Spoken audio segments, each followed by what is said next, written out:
Okay, welcome back, guys. I want to create just a very short lecture here, really not just a lecture, just kind of a quick video to give you guys some context for some of the materials which I've assigned. So, you're going to take a look on the week one course content module, right? And you'll see a whole bunch of different things to go over. It's probably going to look like a lot. They're all pretty short for the most part. Going over them all should take about the time of watching a regular lecture. So, don't worry too much, but I just want to kind of put all of this in context for you guys.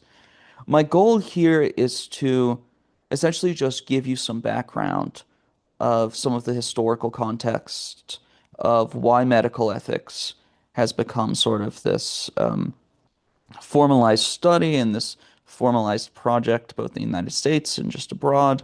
Um, this is going to require me to explain some history or to go over some very disturbing history, as well as some of the attempts which the international community has made to essentially stop things like that from ever happening again.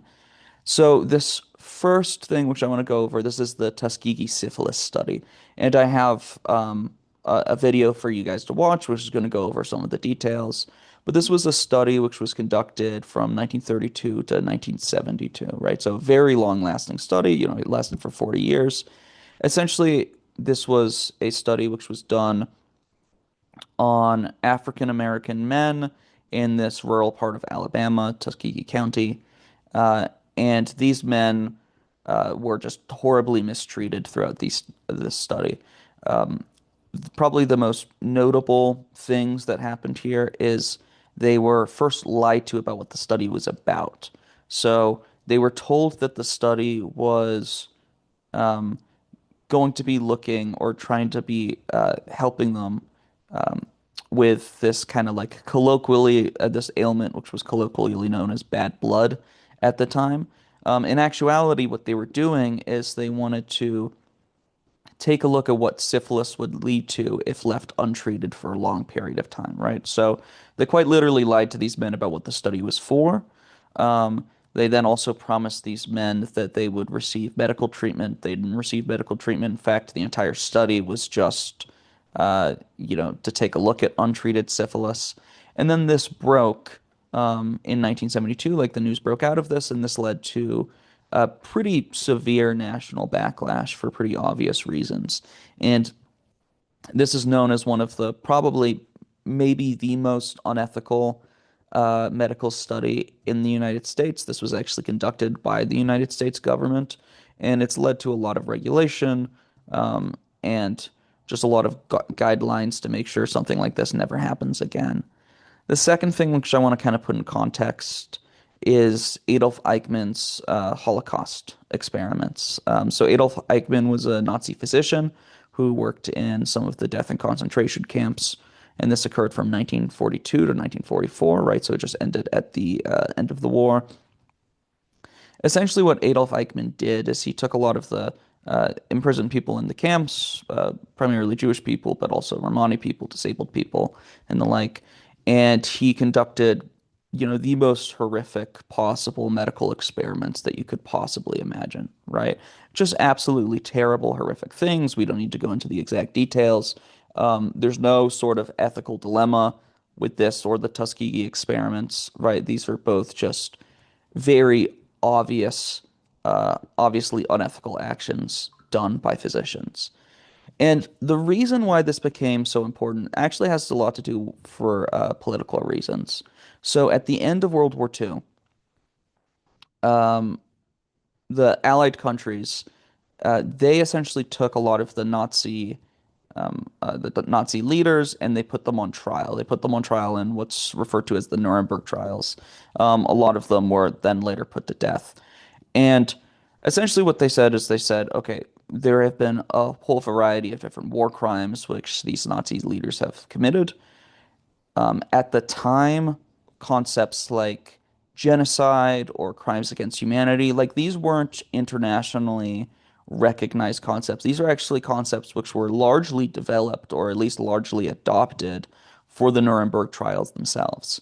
And in adopting these, right, we kind of adopted some very basic standards, right? So very basic standards against genocide or against, unethical experimentation and stuff like that, right?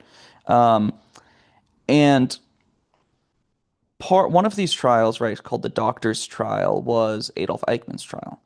In order to essentially put him on trial for something, they had to come up with this code, which they could essentially say, well, Adolf Eichmann didn't follow this during his experiments. And this was called the Nuremberg Code. And it was one of the kind of like first internationally recognized codes about medical ethics or research ethics specifically. Um, I've linked the actual code, which you guys can go ahead and read, but they're the most important things.